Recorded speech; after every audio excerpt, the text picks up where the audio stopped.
Mohamed Ali Condé, bonjour. Bonjour Tamba, bonjour à tous qui nous écoutent en ce moment. Moussa Yeroba, bonjour. Bonjour Zachary, bonjour à tous. Jacques Léo-Aleno, bonjour. Bonjour Tamba, bonjour à tous. Bienvenue à chacun de vous. Daouda Mohamed Kamara, bonjour.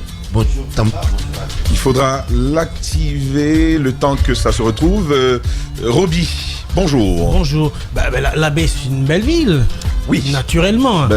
C'est une redondance de dire que Dalaba est une très belle ville, mais la baie, c'est une belle ville. Une redondance. Oui, pourquoi? C'est une répétition de dire que Dalaba, c'est une très belle ville. Tu comprendras. Tout le monde a compris, t'inquiète. Bonjour Daouda, bonjour. Bonjour Tamba, bonjour à tous. J'ai cru plutôt qu'il disait qu'en inversant la baie, on a belle. Oui, c'est vrai, belle là. Belle là. Oui, voilà. Bella. On a belle là. Bella, oui, c'est vrai, la belle, belle. Je suis un bel homme, comme... Je suis belle. Non, il dit je suis belle. Je suis belle. Ouais, voilà, je suis belle. Je suis belle. Et puis il ajoute B-E-L. Il dit parce en français, il y a on peut le dire. Oui. Un homme belle. C'est-à-dire qu'on aura tout vu avec les gars, avec cette façon de faire, on risque de se fracturer les langues. On va enchaîner avec cette actualité que nous avons suivie hier, le Trésor, où on nous a annoncé un incendie. Mais Jacques, avant d'obtenir ce compte-rendu-là, nous allons suivre cet élément, ces propos du ministre qui revient justement sur cet incendie. On écoute cela et puis derrière, on revient commenter. Cette salle-là n'est pas la salle des machines parce que la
Très bien, Jacques, vous avez, j'imagine, tout comme nous, suivi cet incendie, l'annonce de cet incendie-là.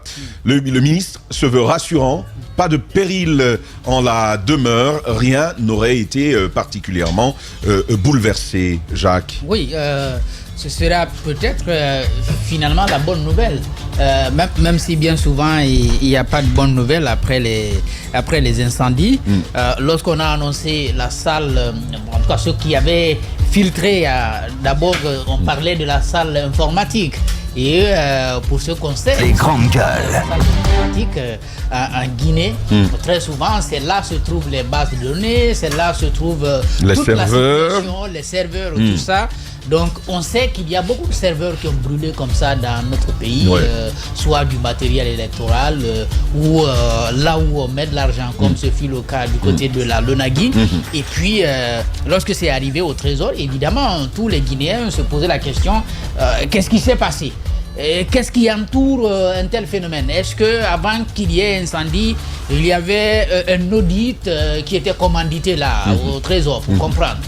Il y a beaucoup de spéculations, mais qui étaient des spéculations légitimes. Surtout qu'il y a quelques jours, on commentait l'adoption du budget de la loi des finances rectificatives où on annonce ces montants faramineux qui proviennent des régimes et qui n'arrivent jamais au niveau du Trésor. Donc les gens s'étaient vraiment posé des questions. Mais on a compris aussi que le ministre n'a pas tardé à se présenter là et à donner des explications aux médias. Alors c'était sérieux de toutes les façons, parce qu'il aurait peut-être pu se dire écoutez, c'est mineur, c'est pas tellement intéressant, je crois que le directeur du Trésor peut communiquer avec les médias. Mais lui-même il fait le déplacement pour venir et puis tenter de rassurer. Nous espérons bien évidemment que cette information qui est de l'ordre de l'officiel soit finalement l'information vraie, que toutes les données, parce que c'est ce qu'il dit dans ce propos, que les données se trouvent au ministère de l'économie et des finances. Mais Jacques, c'est ça ma question. Pourquoi est-ce lui? Pourquoi est-ce lui qui prend la parole? Oui. Le Trésor a une administration, un service de communication, et a même des techniciens. Pourquoi politiser cette réponse? C'est pourquoi j'ai dit que c'est sérieux. C'est sérieux. L'information est de l'ordre de l'officiel. Ça ne veut pas forcément dire que c'est faux. Ça ne veut pas non plus dire forcément que c'est vrai. Mais il y a une communication politique pour rassurer l'opinion. J'ai dit, il y a déjà beaucoup d'éléments qui entourent un tel incendie qui arrive. Mais lorsqu'on nous dit que rien n'a été endommagé, je peux bien comprendre qu'on dise, du côté du Trésor, il n'y a pas eu de dommages. Mais lorsqu'on dit, même s'il y avait dommages, que tout serait centralisé du côté du ministère de l'économie et des finances, ça me pose quand même un petit problème. Est-ce que c'est par précaution ou bien c'est un problème de confiance? Et je te posais la question. De ne pas pouvoir loger, n'est-ce pas, les serveurs qui concernent. Et je te posais la question ce matin, Jacques. Oui. Souvent, les gens, ils te mettent le feu au serveur, au système, lorsqu'il y a un contrôle, lorsqu'il y a une inspection en vue. C'est quoi la situation au Trésor? Ce que j'ai appris, ça c'est un informateur qui me l'a dit hier, qu'il y a un audit qui était en cours du côté du Trésor. D'accord. Je n'ai pas encore pu confirmer cette information, mais on m'a dit qu'il y a un audit en cours. En tout cas, qui devrait avoir lieu, soit qui devrait démarrer ou qui était en cours du côté du Trésor. Et bien souvent, ce sont des situations qui arrivent. Parce que quand on a parlé de la Lonagui, évidemment, c'était ça. On voulait comprendre comment la gestion précédente a été faite, et puis le serveur a disparu et jusqu'à aujourd'hui, on ne connaît pas la situation. Puisque le ministre, il rassure, nous espérons que dans les jours à venir, on ne va pas nous dire il y a quand même un flou du côté du Trésor, il y a du manquant, etc. Alors qu'aujourd'hui, on a la possibilité, par exemple, de mettre l'administration du Trésor devant ses responsabilités. Parce que quand il y a un incendie, même si c'est je sais pas moi, une souris, la souris d'un ordinateur qui a brûlé, il faut chercher à savoir du côté du Trésor qui l'a fait. Qu'est-ce qui a fait qu'il y a eu cet incendie, pour que, évidemment, à l'avenir, que ce genre de situation n'arrive pas. C'est quand même le cœur, ou bien l'un des poumons de l'économie de notre pays. C'est le payeur public. Voilà. Il ne faut pas non plus...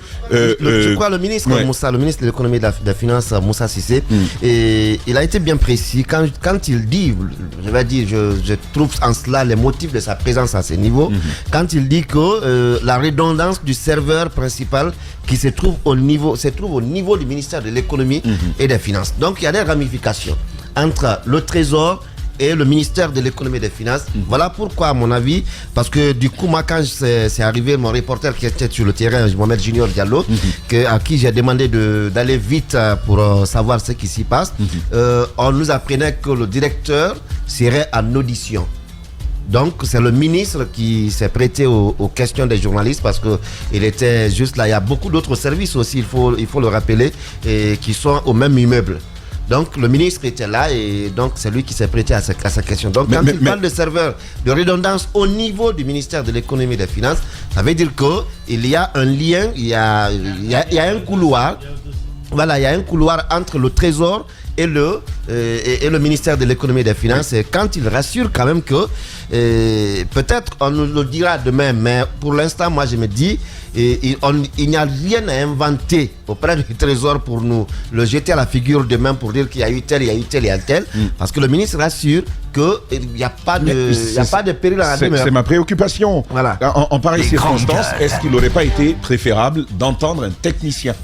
Un technicien, par exemple, sur un sujet technique, parce qu'on parle de serveur, on parle d'informatique. Est-ce que ce ne serait pas la meilleure voie? Et en faisant cette sortie, est-ce qu'il il fuit pas en avant, étant entendu que le directeur était en audition? Sûrement que son département étant concerné, le directeur étant en audition, il aurait peut-être pensé que la voix du directeur du Trésor ne serait pas plus crédible que lui. Ça, c'est une façon de réfléchir. Mais ce qu'il faut dire, c'est que c'est la dangerosité de la situation. Pas qu'il n'y a pas eu... comment je vais dire ça par ces termes, il n'y a pas de danger, il n'y a pas de péril à la demeure, mais c'est quand même un précédent dangereux. On se souvient du cas de la CENI à une époque, quand les élections et les résultats des élections étaient proches à être donnés. On se souvient du cas, je crois, de la douane ou des impôts. C'était la pharmacie centrale, la douane. Dépôt de la pharmacie centrale. Là aussi, on parlait d'un contrôle en vue. On se souvient du cas du dépôt de la pharmacie centrale. Là aussi, on nous annonçait un contrôle. Non, généralement, on nous annonce des contrôles à vue avant qu'il y ait un incendie. Alors, ce que moi je sais, ce que je me suis amusé un peu à fouiller, c'est que les pays les plus organisés, ce qu'ils font, c'est que chaque département, parce que c'est quand même la veine de l'économie guinéenne, hein, le Trésor.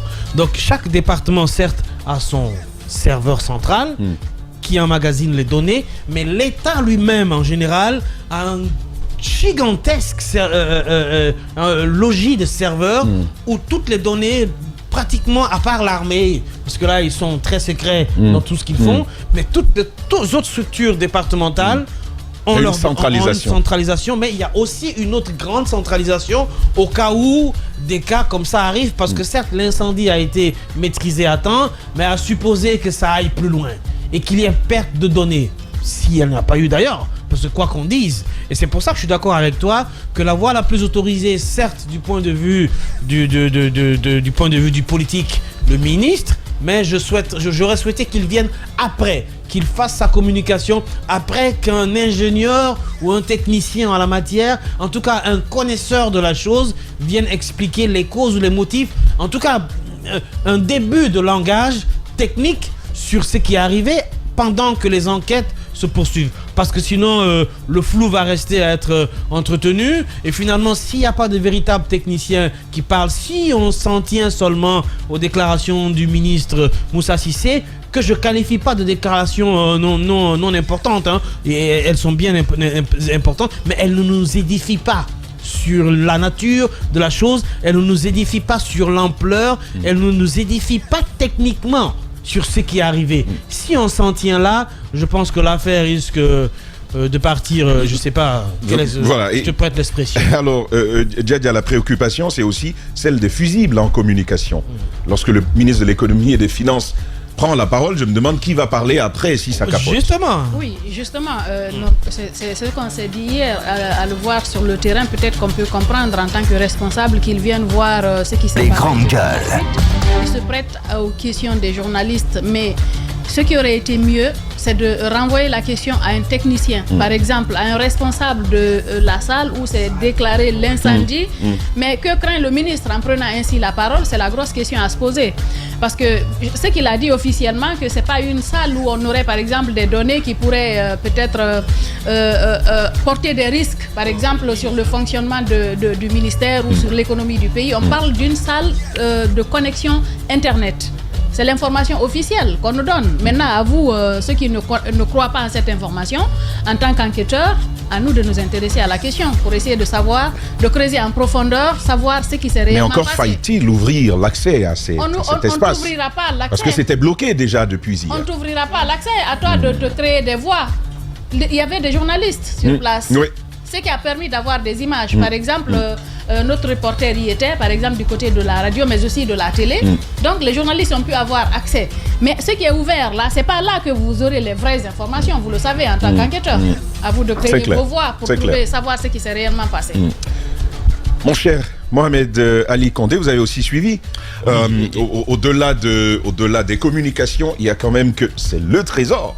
C'est lui qui pompe l'économie. Le Trésor qui recouvre nos dépenses et nos recettes et les dépenses. Ça voudrait dire que tout ce qui concerne l'aspect financier de l'État se trouve à ce niveau. Justement, c'est pourquoi moi, comme vous, je n'ai aucun... je veux dire, je n'ai aucun intérêt, je n'ai aucun élément pour douter de la parole du ministre, sauf que j'ai une mauvaise expérience en Guinée. Lorsque le chef se précipite à prendre la parole pour justifier une situation, c'est qu'il y a un problème derrière, qu'on ne veut pas. On a juste envie de dire, en fait, le ministre a parlé, et ben, c'est fini. Et donc, il n'y a plus de problème, en fait, parce que c'est lui qui prend la parole directement. Surtout qu'il y avait quand même au moins 10 personnes qui devraient prendre la parole avant lui. C'est-à-dire que 10 personnes pouvaient prendre et puis la parole de ces 10 personnes-là pouvait être crédible, mieux que lui. En fait, le ministre, en prenant la parole pour moi, il lance le doute déjà sur ce qui est en train de se passer. Jack a dit qu'il y avait de l'audit de ce côté. On sait qu'en ce moment, il y a quand même une chasse contre quoi? Enfin, il y a des activités. Les inspecteurs de finances sont en tournée actuellement aussi. En train de tourner dans les endroits pour essayer de comprendre les choses. Mais le ministre, il dit quoi? Il dit que ce n'est pas une activité majeure. C'est pas grave ce qui s'est passé. C'est juste un petit serveur qui sert à héberger les applications que les travailleurs utilisent, qui n'a rien à voir avec le gros serveur. Moi, je ne suis pas informaticien, mais dans les deux mots, il y a serveur et serveur quand même. Et qui parle de serveur parle de base de données. Un endroit où on stocke des données. Ça voudrait dire que les données de la journée, ou au moins là où elles transitent, ou même de l'autre journée avant qu'on les transfère dans le gros serveur, se trouve à ce niveau. Peut-être qu'il y a problème justement dans ce petit serveur dont le ministre veut nous faire croire qu'il n'y a pas de problème. Mais encore une fois, je ne suis pas spécialiste en la matière. Je pose des questions. L'autre question que je pose de ce côté, en fait, quand on dit que c'est le petit serveur qui a pris feu, le gros serveur n'a pas pris feu, donc il n'y a pas de problème. Qu'est-ce que le ministre il veut qu'on croie exactement? Qu'on ne s'intéresse plus au problème? C'est ça? Il n'a plus envie qu'on dise effectivement qu'il y a eu problème au ministère, qu'on passe à autre chose. Je trouve que c'est le contraire qui s'est produit. Parce qu'aujourd'hui, on en parle parce que le ministre, il en a parlé. S'il n'en avait pas parlé, peut-être qu'on serait passé dessus, on se dit que c'est juste un petit incendie. Oui, mais après, c'est à nous de juger de l'opportunité de continuer ou pas à fouiller. Oui, mais lui, il ne nous demandera pas de venir regarder dans le fond. Aujourd'hui, pour moi, il nous amène à continuer à fouiller. Nous avons maintenant obligation de fouiller. Surtout en ce moment-là, on doit fouiller sur ce qui s'est passé exactement du côté du ministère. Rappelant aussi, Mohamed Ali, que c'est nous qui lui avons posé la question. Oui. C'est pas un point de presse qu'il a organisé. C'est les journalistes qui sont venus vers lui pour savoir ce qui s'est passé. Alors, il s'est prêté aux questions des journalistes. Alors, dans ce cas, ne pas répondre à ces niveaux, ça amène encore à d'autres interrogations, à mon avis. Daouda, parce que quand toi et moi savons qu'il y a des problèmes majeurs qui se passent dans des départements où les ministres ou les premiers concernés, même les directeurs ne prennent pas la parole. On dit juste à un porte-parole, faites un communiqué. Dès que tu les appelles, on te dit non, on a déjà fait un communiqué dans ce sens-là. Les ministres, ils sont d'ailleurs rapides à dire non, on va vous reprendre plus tard. Alors même si le ministre a daigné prendre la parole, pour moi, c'est bien de dire que ce qui s'est passé n'est pas grave. Mais c'était mieux de nous dire comment est-ce que le feu est arrivé dans ce petit serveur-là. Ça, c'est une des questions, entre autres. Parce qu'il y a des spécialistes quand même qui sont venus. Pour ne pas te couper, il y a quand même beaucoup de questions. Ça, c'est une des premières questions. Comment le feu, il s'est déclenché? Il faudra qu'on nous dise ce qui s'est passé, mais aussi dans le branchement. Je ne suis pas spécialiste, mais je sais que dans le branchement des serveurs, il y a quand même parfois, est-ce que c'est fait en parallèle? Il y a une interdépendance. Comment c'est branché? Tout ça, c'est important. Dans le stockage des données, est-ce que c'est un stockage physique? Est-ce qu'il y a un cloud qui est créé pour les conserver et donc les sécuriser? Autant de questions essentielles pour lesquelles il va nous falloir entendre des spécialistes. Pour nous expliquer ce qui s'est passé. Moi, encore, j'aimerais bien comprendre ce qui s'est passé. Comment est-ce que le serveur a pris feu et qu'est-ce qu'il faut faire pour ne plus que ça se reproduise? Parce que c'est d'abord les causes, ensuite on parle des conséquences. Mais déjà, on va sur des conséquences. C'est très bien de savoir, c'est rassurant à un certain niveau, de savoir que rien de grave ne s'est passé parce que personne ne l'a constaté, mais pour un journaliste curieux, c'est quand même, nous allons quand même chercher à savoir ce qui s'est passé exactement pour que le ministre prenne la parole pour dire ceci. Mohamed Mara, bonjour. Bonjour Zachary, bonjour à tous. Eh bien, vous avez aussi suivi, tout comme nous, cette actualité-là. Beaucoup de Guinéens quand même se posent des questions, parce que ça arrive 2 jours après la grande célébration de l'indépendance. Alors, pour être honnête, à ce niveau, je n'ai pas de raison de soulever des doutes ou quoi que ce soit. Le ministre, on a expliqué dans quelles circonstances il s'est exprimé. C'est pas lui qui est venu à nous, c'est pas lui qui a souhaité prendre la parole. La presse était à la recherche d'un répondant sur les lieux pour comprendre ce qui s'est passé. le directeur est à l'intérieur ou ailleurs, en tout cas en train d'être auditionné, s'il n'y avait pas d'autres responsables, puisque le ministre, lui, il est visible et les journalistes le connaissent plus facilement que les autres, c'était normal qu'il s'y prête. Je dois avoir l'honnêteté de le reconnaître. Bref, ce que vous dites, La dernière fois, il y a 2 semaines... c'est que pour tout le Trésor, on ne s'est pas organisé pour communiquer dessus. Non, comprenez bien le climat dans lequel ça s'est passé. Il y a un incendie, on a cherché à maîtriser l'incendie. Moi, je trouve d'ailleurs qu'ils ont été assez ouverts pour permettre à la presse quand même d'avoir ces images de l'intérieur en ce moment-là. Parce que généralement, quand il y a ce type de drame, tant que les enquêteurs ne sont pas passés, on évite la présence humaine pour ne pas effacer éventuellement des traces qui pourraient expliquer ce qui s'est passé. Mais je trouve qu'ils ont été très corrects et même très courtois de nous laisser entrer, prendre ces images-là. Il faut avoir cette honnêteté aussi de le reconnaître. D'accord. Deuxièmement, je l'ai dit, le ministre n'a pas demandé la parole. On la lui a posée et je trouve qu'il a bien fait de répondre. Maintenant, est-ce qu'à ce niveau-là, il était le meilleur interlocuteur? Je suis sûr que non. Mais je pense que tout ceci n'avait pas été préparé. Ça s'est passé dans le feu de l'action. Quand vous comprenez que c'était dans le feu de l'action, je pense que c'est absolument compréhensible et je dirais même que c'est salutaire qu'il ait accepté. Son silence, en ce moment-là, aurait nourri beaucoup plus de supputation que s'il avait accordé la parole. Moi, j'ai été la dernière fois, c'est quelqu'un que je ne connais pas, mais récemment, il est passé chez nous ici, en vendredi, je crois, il y a 2 ou 3 semaines. C'est parce que vous avez suivi l'interview. Le ministre de l'économie? Oui. D'accord. J'ai appelé Djiba à la pause, je lui ai dit, pour une fois, je vois un ministre pédagogue. Je ne sais pas si vous avez suivi cette émission, mais il s'est prêté, mais vraiment... On va faire l'émission ensemble. Voilà, vous vous souvenez. Mais moi, j'étais bluffé. En fait, c'est quelqu'un de très courtois, c'est ce que j'avais découvert. J'étais à la maison, j'ai moi-même envoyé des questions qui lui ont été posées, c'était parfois embarrassant, mais il a pris tout son temps pour y répondre. J'ai dit, c'est de ceci que nous avons besoin quand nous interpellons nos gouvernants, parce que ça permet à la population de comprendre. Moi, je posais des questions, par exemple, sur cette fameuse mesure ordonnant aux sociétés minières de rapatrier 50% de leurs fonds.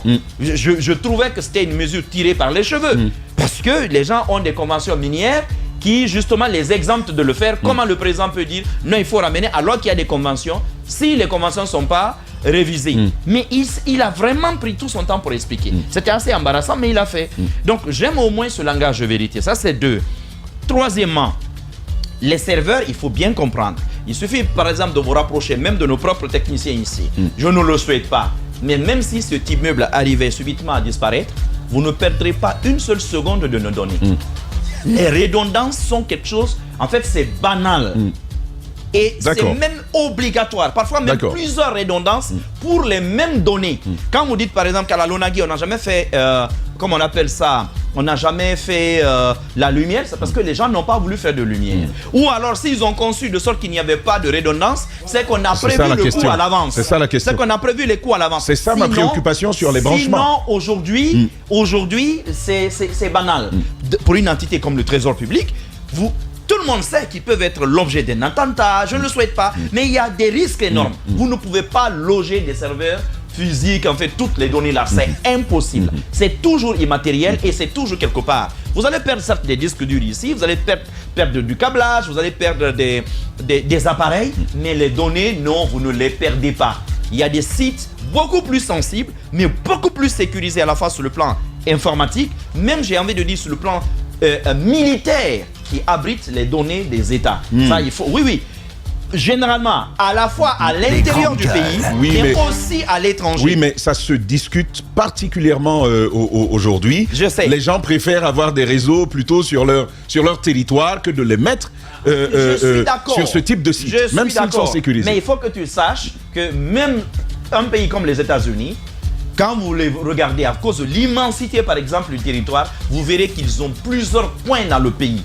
Et sur le plan géographique, espacés pour minimiser justement l'ampleur, pour minimiser l'impact d'éventuelles attaques. C'est comme cela que ça se fait. Et c'est de vrais sites militaires. Donc, faut pas, personnellement, je n'irai pas en supputation là-dessus. D'accord. Parce que je n'ai pas dit qu'il ne s'est rien passé. Je ne sais pas encore parce que je n'ai pas enquêté là-dessus. Mais sur le peu que le ministre a dit, ça paraît très logique. D'accord. Qu'il y ait des redondances, c'est l'inverse qui aurait dû nous surprendre, qu'il y ait des redondances.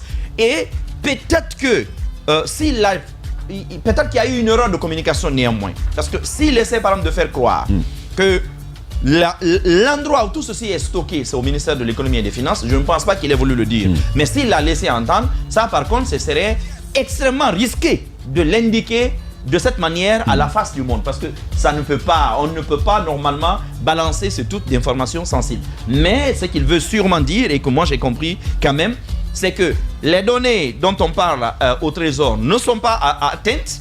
Le ministère de l'économie et des finances également a accès à ces données-là, et à cause des redondances, d'ailleurs il a expliqué, même si les serveurs étaient atteints de ce côté-là, mais eux ils auraient toujours les données, donc ce serait facile à restaurer. À partir de là, si un box d'internet a pris feu, d'ailleurs quand vous regardez les images, vous vous rendez compte que c'est quand même assez circonscrit, cet incendie. Ça s'échappe pratiquement par 2 ou 3 juste issues. Je dis Dieu merci, ce n'est pas aller plus loin. Il faut peut-être, pour une fois, saluer les sapeurs-pompiers, la protection civile. Il faut dire à l'État, voici l'importance encore d'équiper ces sapeurs-pompiers-là. Donnez-leur les moyens, parce qu'on a sûrement frôlé le pire. Donc il faut leur donner les moyens. Souvent, ce sont les populations.